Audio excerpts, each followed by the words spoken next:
Hi, welcome to a special program today on women in community cablecasting. I'm Eileen Cavanagh from Hennepin County Library, and my guests today are Terry Busch, who is the incoming president of WICC, and Barb Nolan, who is studio manager at Northwest Community TV. Thanks to both of you for being here. I suppose, Barb, the first obvious question is, how did WICC get started? Okay, WICC, which stands for Women in Community Cablecasting, began way back in 1983. And it started at Northwest Community Television as an organization to kind of promote women's programming on our cable system. It was also kind of a support group for women, more or less a group that could alleviate some of the technical fears women had at that point. And the group has grown in the past almost 8 years now, and we still do a lot of technical support for our members, and we're just an organization that is there for women who are interested in television production, and we're there to kind of promote the idea and to give them the technical support that they need to do the programmings that they like. I'm guessing from what you say that the technical support has been effective and women are less fearful and more technically astute now.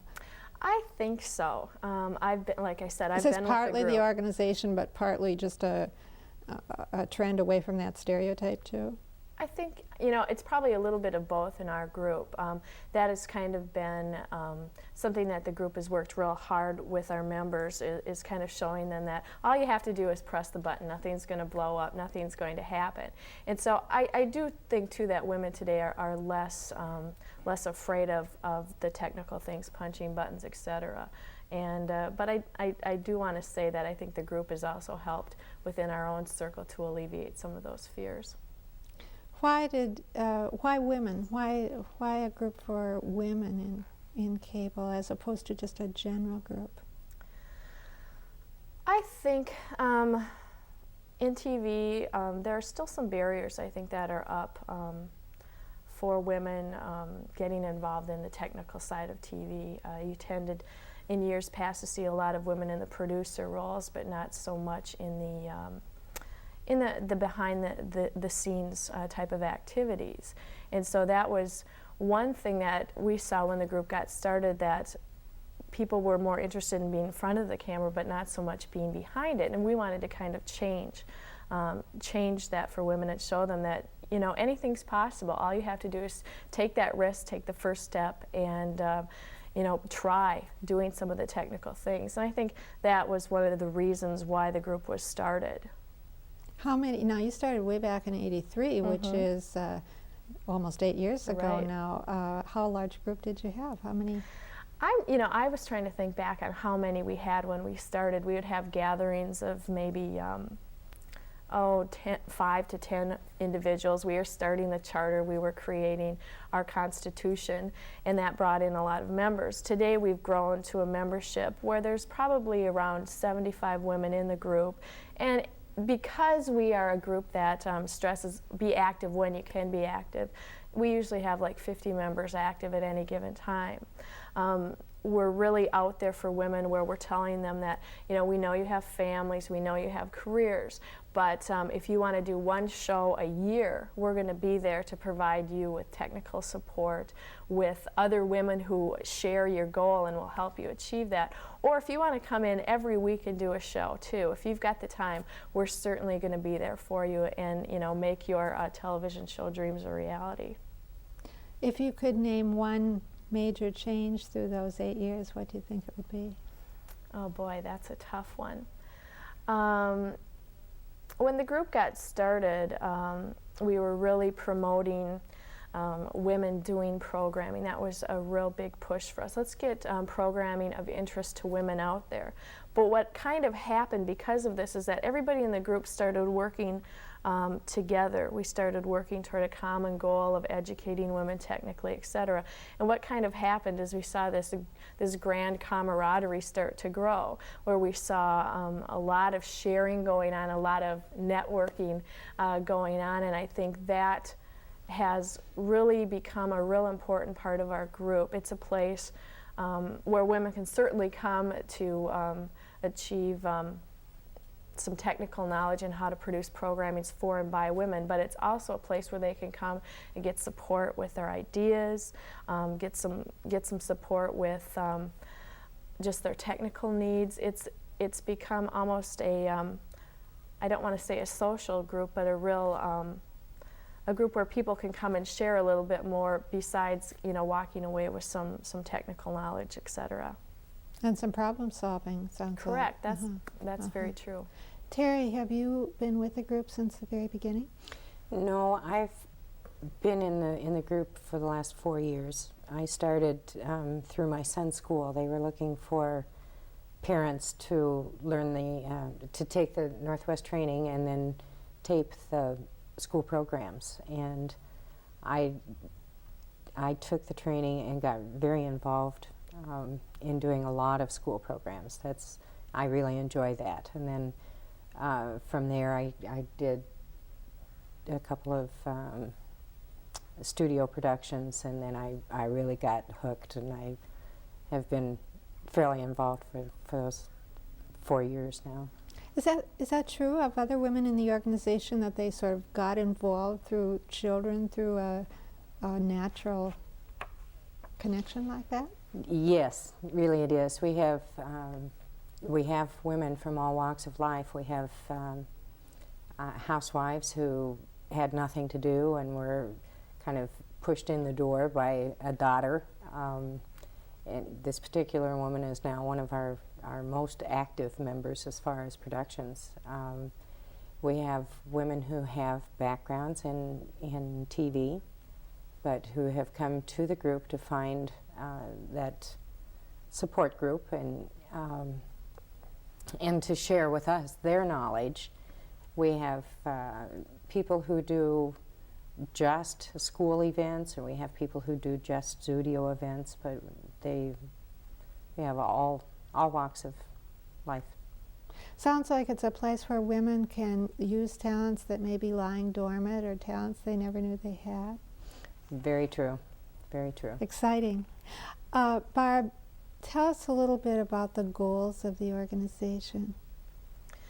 I think WICC's goals, like I said, have probably changed a little bit through the years, but we're really there to provide a vehicle for women to produce programs of their own.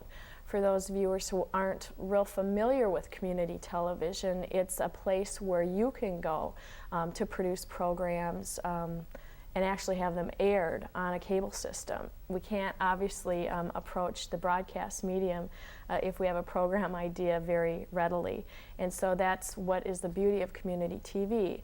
One of our goals then is to promote the idea of programming by, for, and about women. And that has been a real, common goal through the years. We're also there to kind of promote the credibility of women's programming also, that it is viable, etc. Other goals are to teach women the technical skills necessary, and that's kind of a twofold system. How that works is, with our organization, we provide training through Northwest Community TV where they can learn the basics of television production. Once the basics are learned, they can come into the women's group and then develop whatever talents they want to develop. Some women come in and they simply want to host a program. They want to learn how to produce and host. Fine. We push them into that area. Other people, like Terry, like the technical side. So again, we develop everybody's wants as they see fit. We let you decide what area you want to pursue, and then the group then works together to help you achieve your goal.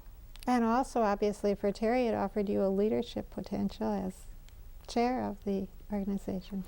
Yes, it did. So there are those aspects as well as the specific aspects of the organization. It's not now if a woman had an idea about doing a program, but that whole thing seemed very overwhelming to her, she could come and investigate just sharing the idea or doing part of it, or using it within the organization to pull in people who would help her achieve Sure. the... Right. Well, That happens a lot. A lot of people will come in and say, I've got an idea, but I'm just so overwhelmed. I don't know where to start. And the great thing about WICC is we have all been there. We have all been where that person is, and we're really, that's the first thing we try to tell new members is, hey, don't worry about it. We have all been in your position, and that's why we're here. If you have an idea, we'll line you up with other people who might share some ideas with you. And you know, what I think is great is that WICC has so many people interested in providing technical expertise. So it's great for these people who do just have an idea. I can automatically turn them over to some women in the group who are going to offer them the technical experience that they need for that first time out. Because it's amazing, once you do one show, you learn, you go, oh wow, I never thought I'd have to know that, or wow, now that's something I didn't think that I might need to have on, or a crew person that I might need. And once they get through that first show, which we help them, I think, very well through, they really can go on and they really grow from that experience and go on to produce bigger and better things from there. There's a lot of glamour and excitement associated with TV in general, and I'm wondering, how do you see cable TV as different from commercial TV, and how does that relate to the organization? Well, I think one of the first big differences is community television is television by ordinary people or common people. In broadcast television, you have to broadcast to the masses, and so if you want to do a program on your children's elementary program, that's not something that you could get on broadcast because it's not appealing to the masses. Community television narrowcast, you can narrowcast to a specific audience, and that's the big difference. We can narrowcast, and it's television that's done by everyday people. It's, you know, I think some of the people we have are professional, you know, caliber, but in all reality, it's done by, like Terry said, it's done by housewives, it's done by accountants, it's done by librarians. It's very unique in that fashion. And one other thing that's really great about it is that in most instances, it's free. You can produce programs for free. That's not something you can do on broadcast television, Certainly or for a nominal fee in the Yeah. Metro area here. And the specificity of narrowcasting seems to me to be a real advantage that probably we haven't thought enough about. Mm-hmm. It's more than just being everyday people. It's people who are really where the action is at often. Because how many times have you sat down and said, gee, I wish somebody would do a show on this. Gee, I wish somebody would do a show on this. Well, now community television basically gives you the opportunity to do that show. Now, how is the organization unique, or are there other women's cable organizations in the state? As far as we know, our WICC program is the only organization in the state, but it is one of our goals with our conference that we have coming up is to promote other organizations, and we'd like to be able to help some of the other access channels to start a group such as ours, and if there were anyone who would be interested in having our expertise in that area, we'd be glad to give it to them. Barb, how did you get started in cable work? Well, for me it was a job. I went to school and I came out, and for me in school I really focused on what I would call the non-technical end of television, where I was doing more of the producing and the writing and looking toward possibly a career in news. But, you know, I had my eyes opened a little bit, and I decided that I wanted to get on the other end of it. I was kind of pushed away from it, and so I got my first job in cable and saw how diverse your day can be there. In my position, I can produce a show if I want, I can direct a show if I want, I can run camera if I want, and so I've been in cable for almost 7 years now. It's a real diversity that I need, and I've really enjoyed it. I wouldn't have been in it for 7 years if I hadn't. Which is another real advantage. In commercial TV, you might have been doing the same thing Right. for 7 years instead of enjoying the variety of the job. Well, I want to get started talking about the conference that's coming up. The second annual conference is coming up soon, and I assume that because there's a second annual conference, there was a first annual conference. So tell us a little bit about how that got started. The first conference came about, it was kind of we wanted to share what we have learned with other women throughout the state. And it was a dream of several of the people within the organization. And actually, Barb was one of the big backers, and Cindy Linus was one of the big people who worked a lot. We had several, but those two really got the ball rolling on it. We learned a great deal. It was a marvelous experience. We really enjoyed the day and had a good turnout, and we decided from that we really felt that we should do another one.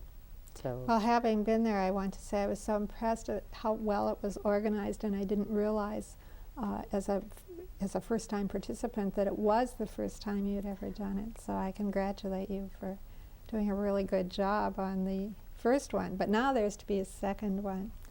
Are there specific goals you have in mind, themes for the second conference?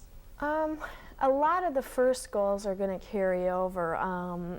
We're real interested, again, a lot of the goals for the WICC organization are the goals for the conference, and that is to promote the idea of women's programming, that it is a viable source of information. The other part of the conference is to provide women with technical knowledge. We really strive to give both novices, and this year we're striving to give professionals some more technical information that they might need to create either community television programs or even programming in the broadcast arena. What was real interesting, what we learned after our first conference, we had a lot of women in from different cable systems across the state, and they said, we just cannot believe how much activity you have by women in your community television center. We have next to no women producing programs at our cable system. And we kind of took a look at our organization and we said, why do you think that is? I think it has a lot to do with the support group that WICC provides to women. And we wanted to pass that along to other cable systems. So again, another big goal is to promote organizations such as our own being formed in the cable systems across the state. I don't even know how many there are across Minnesota. I don't even have a number, but they're in the hundreds. And I'm sure there's a lot of women out there who would love to do their own show, but they're going to need a push, and that again is one of the goals. When I go to any kind of a conference, it's a real uplifting experience. You usually walk away from those really motivated, and that is a big goal of our conference. We want to motivate people who have no experience and professionals alike to go out there and do TV and do good TV. So the novice can come and learn how to start, and the not-so-novice can come and build their skills at a conference like this. And to that end, there will be workshop speakers? Right. We're still in the planning stages with those. I can give you some examples of what we did last year. Last year, I think our conference was possibly a little bit more aimed at novices. We were really interested in those people who were out there who were interested in getting started. But we had things such as script writing for the beginner. We had the producer's role. What is a producer? We had makeup for television. We had a lot of people interested in being in front of the camera, so we had TV image classes. We had copyright classes. We had grant writing classes. We were really lucky. We had some wonderful presenters from the professional arena who did, I think, an excellent job presenting information. And so we are going to take a lot of the ideas that we had last year, offer them, but then expand to include more topics for the professional arena. People who have been in the business for a couple years, 2-3 years, and possibly more. And we should say when the upcoming date is. The conference is April 26th is the hospitality night, and that will be held at the Brooklyn Park studio at that time we'll give a tour of the studio.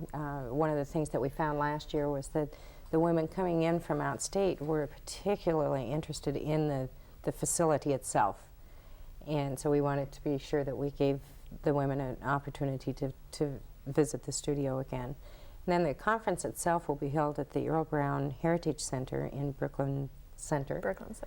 And that is on Saturday, April 27th.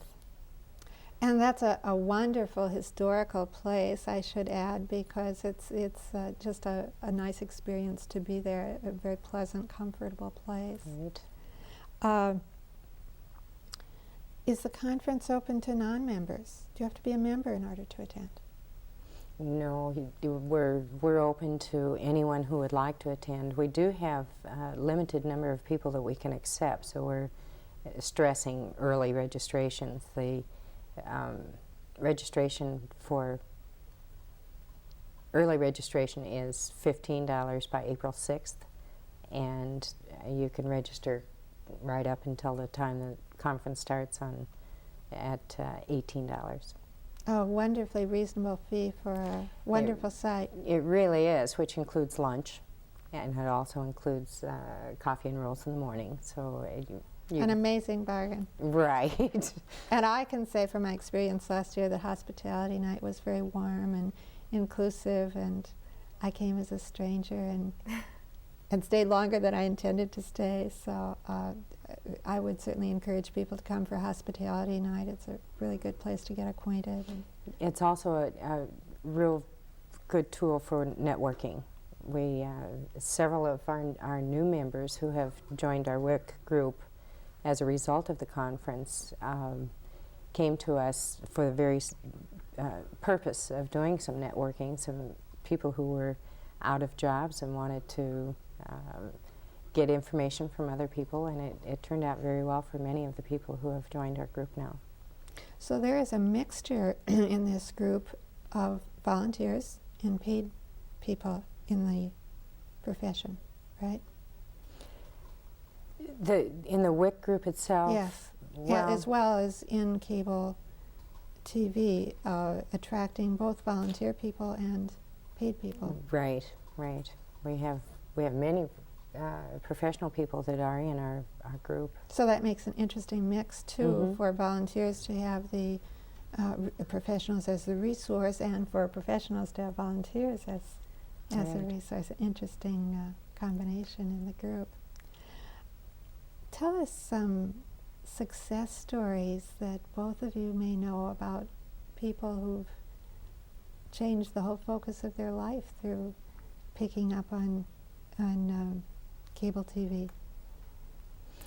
The one woman that I referred to earlier had been a housewife and didn't really have any outside interests. Her daughter encouraged her to go, I believe, wasn't it for her birthday? Yeah. Encouraged her to go and take the training, and she was very shy. She was almost afraid of the camera, but she took the classes and she's been on the all-star production team. She was voted by the WICC group last year as one of the most valuable members for the year. She, in this past year, has done 139 productions. We keep asking her when she's going to move in.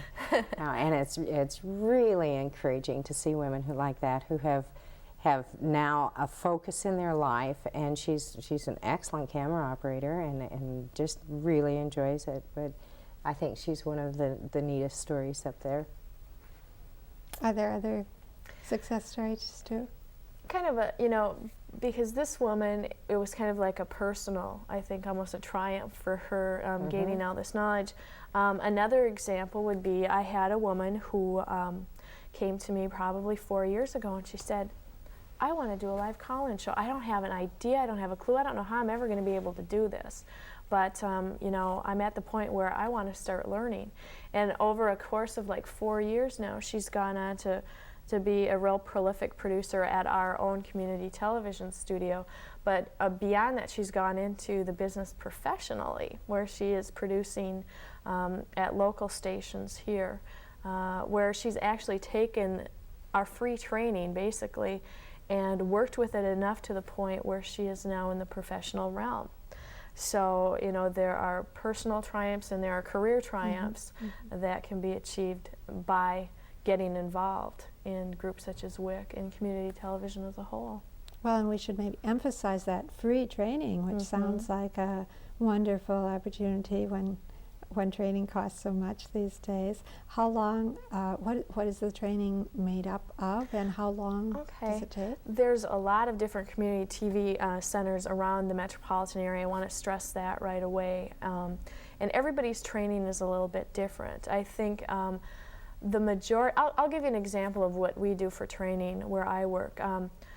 We train people in studio production, where they're learning how to produce a studio program.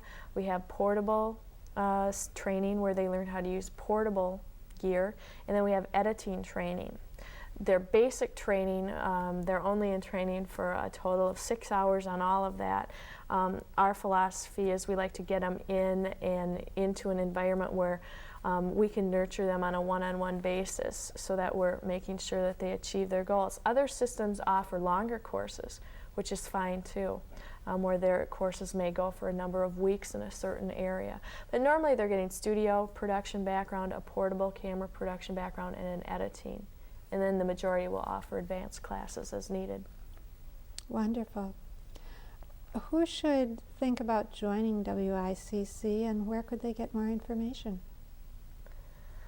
I think, well, you know, we encourage women, like I said, both novices and professionals, to join. If they're interested, they can certainly give us a call at Northwest Community Television. You can even ask for myself, Barb Nolan, and the number there is 533-8196. And there's someone there to take your call from 8 a.m. to 10 p.m. Monday through Thursday. Friday's an 8 to 5 day. Give us a call, and there's going to be somebody there who can tell you a little bit more about the organization and certainly send you out a pamphlet of information on the group and also some information on training. Terry, do you have some final advice for our viewers about the conference or the... Oh, if there's any interest at all, get involved. It's such a gratifying hobby, if you will. I've learned so much, and it's something that I really would like to take into a profession, which I didn't think that I'd ever have an opportunity to use that kind of equipment or to do productions of the kind that we've done. But if there's an interest, get involved. Well, I second that. It's a wonderful group. Best wishes for success at your conference. Thank you. Thank you to all of us to all of you for being with us today. Thank you.